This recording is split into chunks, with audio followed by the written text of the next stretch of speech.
Oh yes, my setup. Oh, forgot my headphones. Okay, okay, sorry, have my headphones on. But yeah, I finally got my setup right. It feels so good, and yeah, I'm using a 24mm lens, which I never really thought would actually work for filming myself, but turns out that it's actually the best one that I had. And actually, that's kind of related to what we're going to be talking about today with the Lorier Hydra Series II and that acrylic crystal. So yeah, and now it's one of my favorite watches of 2021. So how things change, I guess, right? Oh God, that's such a cheesy segue.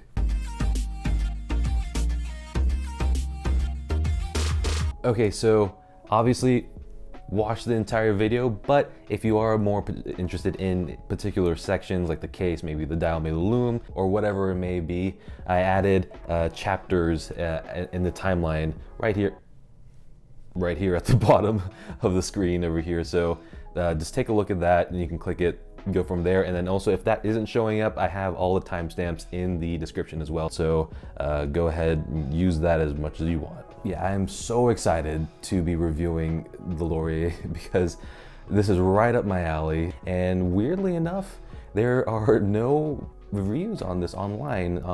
I mean, there are some written reviews, but on YouTube, there pretty much isn't. And that's a little bit bizarre to me because I honestly think that this is probably the best diver that money can buy for $500. It doesn't even have to be, oh, best $500 microbrand, but I think it's just the best $500 watch that you can get. So yeah, we're gonna go through everything. We're gonna go through the specs, dimensions, some 4K macro shots, some outdoor shots, just so you can get a really good feel of what this watch is all about. So yeah, let's take a hands-on look right now.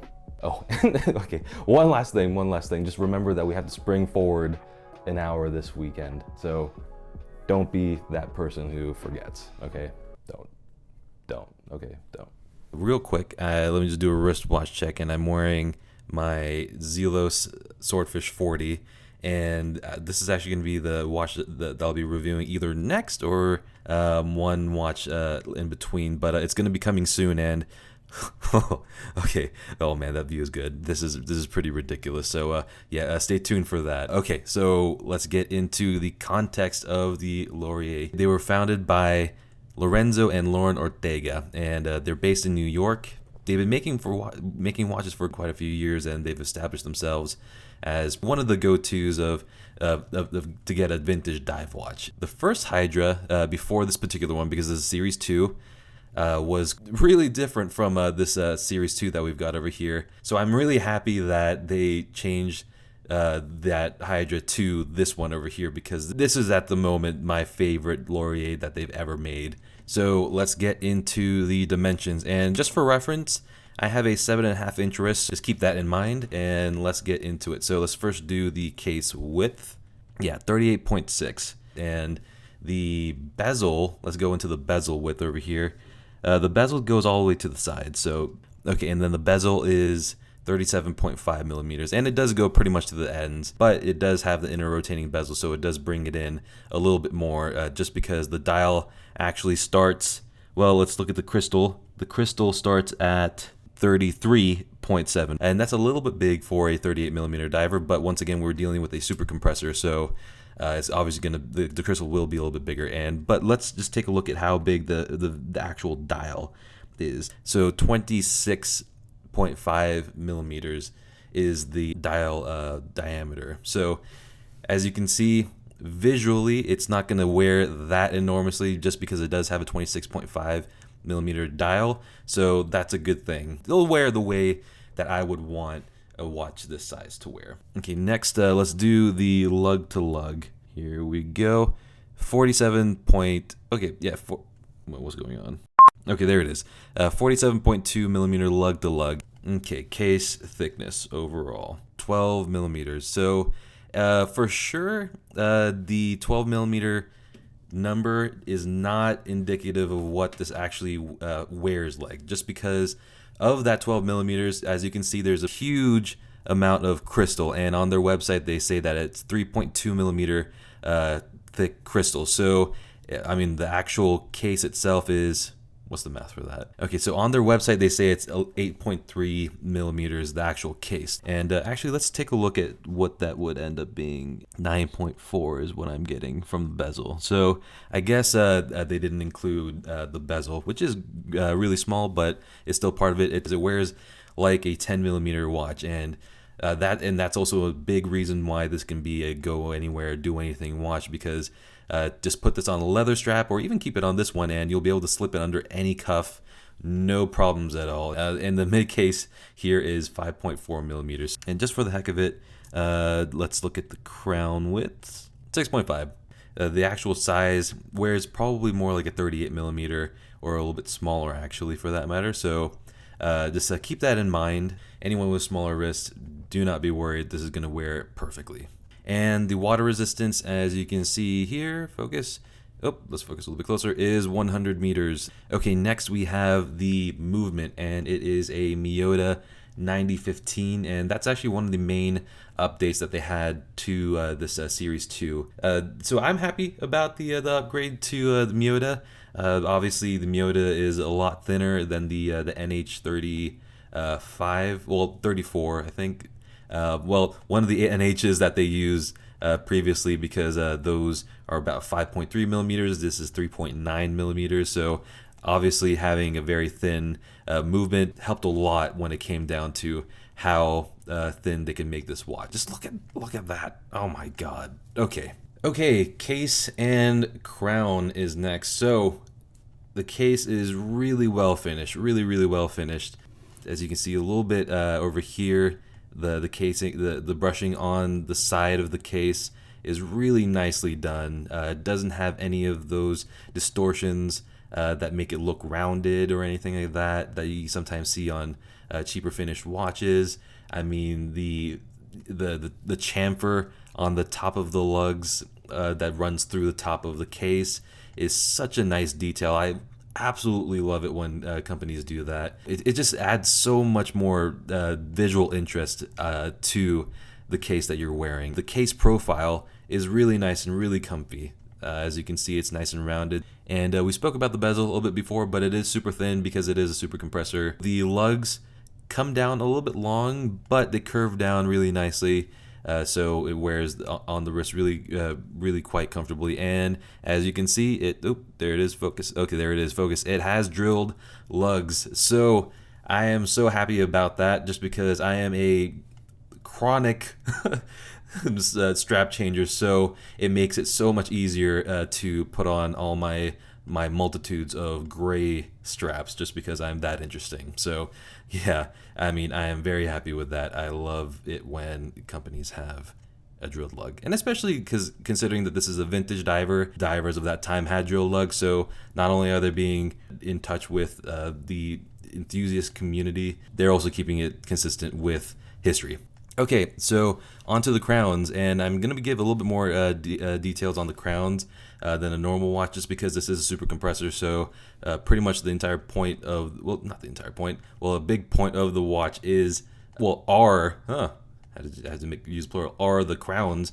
So the crown here at the bottom at 4 o'clock is the time setting crown, so it is screw down. This top crown over here at 2 o'clock position is what controls the inner rotating bezel, and it's really quite good. So as you can see, you get a lot of purchase on it, so it's not as if it's really hard to grip and it's hard to move, because that would kind of defeat the purpose of having a crown to control something. And actually, if you take a closer look over here, the finish of the crowns are really nice, and this stays accurate to the style of crowns that super compressors of that time had. And if I'm not mistaken, they also have the two finished. Yeah, okay, so they do have the two finished look, which is also accurate. So as you can see, the crown that controls the time has smaller dots, so almost pyramidal, I guess you could say. And the crown at 2, which controls the inner rotating bezel, has just a normal crosshatch pattern. So that's a really cool detail that I'm really happy that they thought of and actually put it in, because obviously it would have been a lot easier and a lot cheaper just to like make the crowns the exact same, throw them on there, but they actually took the time and the effort to change up the finishes. For the crown that controls the timing bezel, has good grip. As you can see, I'm even able to change it with gloves. So you're not going to have any problems adjusting it whenever you want. The resistance of the crown is really nice. It's not so stiff that it becomes impossible to manipulate and turn the crown, but at the same time, it's not that soft that you will just knock it out of position just having it on the wrist. Never had it budge once. Okay, and on to the crystal, which is probably one of the most controversial points of this particular watch and for Lorier in general, and it is an acrylic crystal. So you can kind of hear, actually I don't know if you can really hear it from there. It is acrylic crystal, and usually around this price point you get sapphire, and that's what people have been saying. But Lorier has stuck to their guns, and they continue to make these watches with acrylic crystals, and I applaud them for that. But it does have some scratches on the crystal, and that's just the way that acrylic crystals are. So why did I get this? The big reason why I got it is that I wanted to, experience an acrylic crystal. But at the same time, I didn't want to get a vintage watch. I don't want to deal with all that stuff. And I'm actually happy that it has an acrylic crystal, because if it had a sapphire crystal, it wouldn't have the same overall vibe to it. But yeah, let me know in the comments. What do you guys think? I mean, do you think that this should have come with a sapphire just because you're paying $500, which is a valid point? Or do you think that this watch is absolutely perfect with an acrylic crystal and wouldn't want to change it for anything? Okay, so now we're going to take a closer look at that inner rotating timing ring / bezel. It is a bidirectional rotating bezel. It glides. It does not have any clicks, and it is a 12-hour bezel, which is pretty cool. You don't see that often. So you can track a second time zone if you want, which probably is pretty useful for the times that we're living in right now. The nice thing about this particular watch is that Lorier decided to give minute markers from the 12 all the way to 20. So you can time things very easily using this bezel. Let's take a closer look over here, and it has a metallic-y finish to it. It's hard to show in video over here, but it's not the same as the dial. And also another thing that I noticed was when I move the crown consistently, there's like a ever so slight crunchy sound. Actually, let me see if I can capture it with my mic. There it is. If you listen closely to that, you'd be able to hear that slightly crunchy sound. Makes it sound really bad, but it is a little bit of sound when you are moving it. So I really don't think it's that much of an issue. Just something to note. So on to the dial. This one is the navy dial with the white indices and silver hands. There is another version that has a black dial with gilt indices and gilt hands, which basically means gold. And this is the version that I got just because this looks so clean, and I love the slightly modern aesthetic to it. I like the crisp white indices on this one, and the color of the dial is just so incredible. It's a smoky-ish dark blue. I guess that would be the best way to say it. And actually, the really cool thing is that pretty much I think the first time that I took it out into the sun, it turned almost teal. It turned almost teal. That's not to say that it has a very bizarre color, but it has this very visible green hue to it, and I thought that was just so cool. I mean, I absolutely love dials that change in different lights, and the date window is at 6, which is the absolute best place for a date, hands down. Not a single other place is better, because this one keeps the symmetry of the dial, and that's really important with the watch of this sort. And as you can see, it is a color matched date wheel. They actually matched it quite well. And also a really cool detail is that it has a very subtle silver frame around the date window, and it owns the fact that it has a date window. Date window is pretty much as perfect as it can get. And of course, there is some definite vintage Seamaster 300 design cues from with this, the long minute track, the long markers coming down, and also the indices slightly so. But at the same time, they don't merely copy it. Okay, hands and indices. So the hands are doffing hands, at least the minute hand, and the hour hand is is pretty much a smaller version of the Omega broad hour. Okay, as for, let's take a closer look at the hands, and they are completely flat.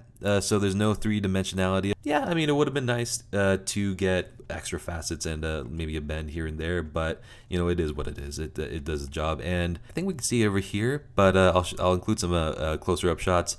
The hands aren't finished absolutely perfectly, but once again, I really don't care, just because you can barely see it when it's on wrist and you look at it from a reasonable distance. But once again, not really concerned about that. And finally, the Lume, and the Lume is the Super Luminova BGW9, and that is probably my favorite non-proprietary Lume, just because Blue Lume just looks incredible. It's not the absolute brightest watch that you can have. It's not a torch, it's not a Seiko tuna, that's for sure, but it still is really good. And actually, let's take a look and turn off the lights over here. Okay, this is okay. I did not get the camera settings right on this one, but it is brighter than that in real life, so don't worry about that. They have it really well applied. It's very clear. It's very well. There's no rough edges to it. The consistency is nice. It's not splotchy, because that's one of the things I absolutely hate. That's something that Lorier managed to avoid, so good on them. Okay, and on to the bracelet. Oh boy, just look at that again. The bracelet, in short, is absolutely awesome. It's amazing. It's simple, but it isn't quite like an oyster bracelet, because that would have just made it look boring. It's a little bit of a weird illusion, but there's so much metal when you look at it. On a normal watch, because it's rounded, you'll see a lot of shadows, just because that's where the links curve in. But over here, it's just one solid piece of metal almost. So it's a little bit of a weird illusion, and I really enjoy that when it's on my nightstand. It's pretty cool, and on wrist as well. But once again, the Omega vibes come in, just because this is a flat link bracelet that a lot of vintage Omegas used to have. So yeah, I'm just so happy that they made the bracelet this way. I get to have that experience and that feel without spending thousands and thousands of dollars. I mean, at $500, this is easily, I would say, the best $500 bracelet that I have worn. As far as the finishing goes, there'll be closer up videos of it. I mean, it's impeccable. God, just look at that. Oh, good God almighty. It's super easy to adjust. It has screwed links, as you can see over there. So it's really easy to take out the links and do it yourself. And actually, to make it even easier, Lorier includes a little screwdriver. And it's actually a really good screwdriver. Let's go to the clasp. Okay, the clasp is very nicely done. Very simple, but that's just the way that I would want this watch clasp to be. Just because this is a vintage diver. The brushing is done beautifully. The logo is done really nicely, and it has two polished chamfers running along the edge. It's a push button deployant. It has a milled clasp, so the quality of this clasp is really high, and the way it clicks sounds really good. So since it has a 20mm lug width, it tapers from 20 down to 16 at the clasp. They have it tapering from 20 to 16 over 3 links. Okay, and now on to the negatives. Pretty much the only thing that I can think of is actually a little bit surprising, considering how perfectly pretty much everything else is on the dial. Is that the inner ring is slightly misaligned, so the 12 o'clock pip is lined up with the 12 o'clock. Perfect. Okay, so but you can see that here at the 5, it's a little bit to the right. Over here at 6 is a little bit to the right, and so on and so forth. This is just comes down to a misprinting, honestly, and it's not really that big of an issue, but it is something to know. Other things are kind of lighter negatives. The quick release spring bars in the bracelet would have been really nice. I guess for some people, the negative would be the fact that it has an acrylic crystal, but as I mentioned before, it makes total sense for the watch. And the next few things are kind of just like, you know, would have been nice type of things. I wish that the hands were a little bit more three-dimensional. The lume, the inner ring could have been fully loomed. Would have been nice. All is well and all is forgiven. Just because, once again, this is just so good. So good. Okay, we're back, and just to wrap things up, I'm gonna answer why did I get the Lorier Hydra Series II, and it really comes down to, you know, at the base level, that it's a really cool super compressor dive watch, and I've wanted one for so many years, but pretty much every single one that I've seen were either way too expensive or way too big, or both, which is even worse. So the fact that the Lorier is just the way that it is amazing, and $500 is even better. And then also it's the blue color of the dial. It's such a unique color. It changes with the light a lot. I mean, you can see the teal in it, which is completely unexpected. It gives me that pop of color, but without being too much of a color. Just for context, my favorite color is gray. Look at what I'm wearing. So take from that what you will. The case shape, the lugs, I mean, they're all amazing. The fact that it also has 20mm lugs, I mean, that's such a, I feel, so this comes down to design choices, but for me, if a watch has 20mm lugs and I like it, it just jumps up in the rank just like that. And if it doesn't have 20mm lug width, it just drops down a notch.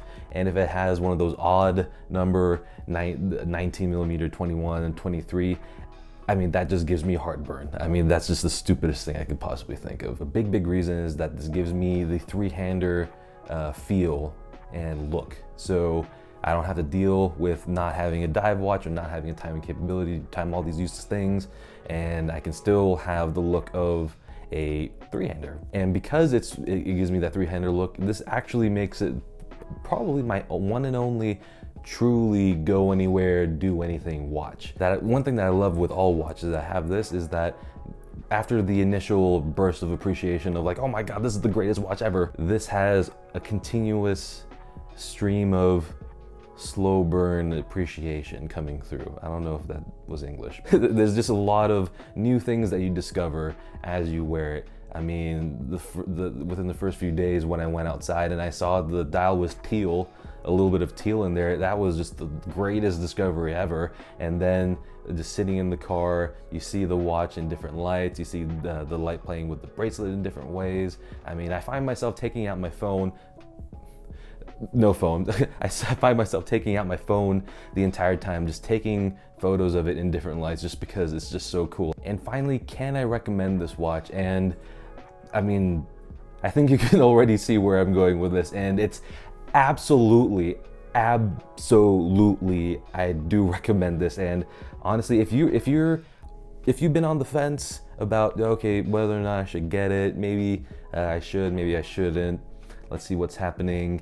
But let me tell you, if you like the case, the look of it, the super compressor design, the bracelet, all that good stuff, the dial color for that matter, if you like all that, then I'm gonna push you off that fence and onto the side of buying it just because it's that great. So just go buy that right now. And well, so at the time of recording, the blue dial is out of stock, but you can just put in your information in there, and then they'll send you an email when it's back in stock. So they do have the black dial with the gilt indices, and I'm sure that's still really amazing. So either way, just get this watch. And actually, since Lorenzo and Lauren Ortega are such nice people, I mean, I've seen interviews with them, I've heard great things about them. I mean, when I got my watch, they put in a little handwritten note for me, which is a really nice touch. So if you do end up getting the Hydra, just in the special instructions on when you order it, maybe just put in the watch that it sent you, and what that might do is, you know, put me on their radar, and maybe eventually if they see good things coming out of my channel, they'll be able to send review units of watches that they're going to be releasing, and that means just more great content for all of you guys. That takes care of everything. So thanks for watching. I mean, once again, thank you to all the people who have supported me and are subscribing over here. And if you do like this video, or you know, check out my first video that I did on the Tissot PRX, and let me know what you think. Put it down in the comments. There's actually a lot of comments over there, so we can get part of the conversation a little bit more. And let me know what you think of the Lorier, for that matter. So just if you have any feelings about it, just put it down in the comments. So yeah, don't forget to like as well. Subscribe if you like the video and like the stuff that's going to be coming out next. And yeah, hit the notification bell as well, just so you know when everything comes out. And I think that does it for me from the Watch Idiot. Good day.